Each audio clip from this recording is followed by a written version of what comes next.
சொல்லியா சொல்லியா சொல்லியா அப்புறம் ஆ ஆ அப்புறம்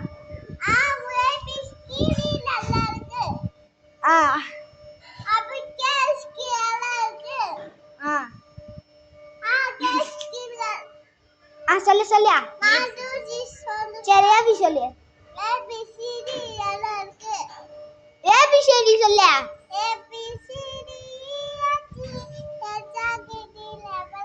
இங்கே பாரு